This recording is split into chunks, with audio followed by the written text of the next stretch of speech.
Every breath you take could be filled with invisible danger. A new study from the Université de Toulouse reveals we're inhaling over 70,000 microplastic particles every day.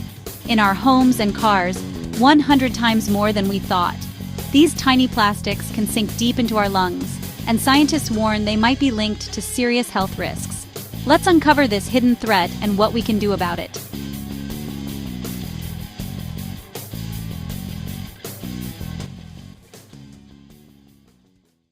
Plastic pollution isn't just clogging our oceans, it's in the air we breathe. Researchers from the Université de Toulouse in France took 16 air samples from their own apartments and cars, using a cutting-edge technique called Raman spectroscopy to count microplastics. The results? Shocking. Indoor air in apartments had a median of 528 microplastic particles per cubic meter, while cars had a staggering 2,238 particles per cubic meter. That's up to 100 times higher than past estimates.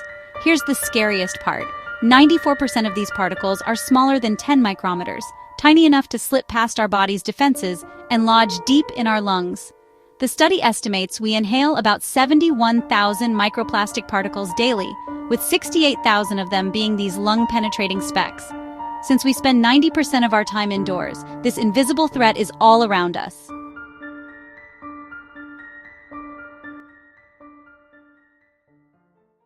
What happens when microplastics get into our bodies? Scientists aren't sure yet, but the signs are worrying.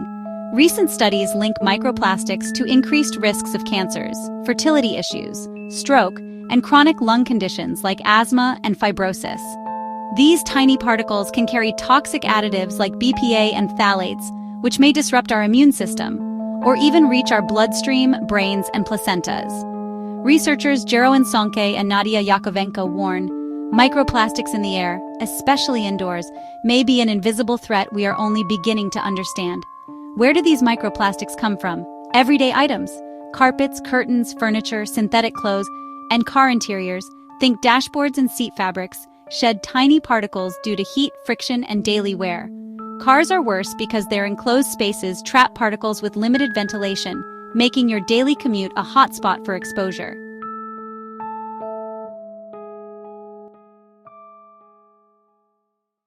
The good news, we can take steps to reduce microplastic exposure. Experts like Philip Landrigan from Boston College suggest avoiding single-use plastics like food wrap. Remove it before microwaving, as heat releases more particles. Try reusable fabric bags for dry cleaning instead of plastic sheets. Improving ventilation in cars and homes, using air purifiers, and choosing natural fibers like cotton over synthetics can also help. More research is urgently needed to understand microplastics' health impacts and how to tackle them.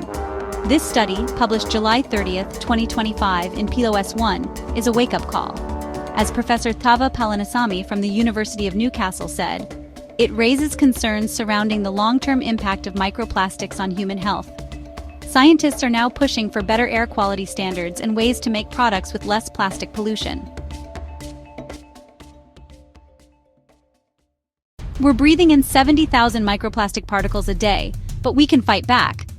This groundbreaking study from the Université de Toulouse, published July 30th, 2025, shows indoor air is a major source of this invisible threat.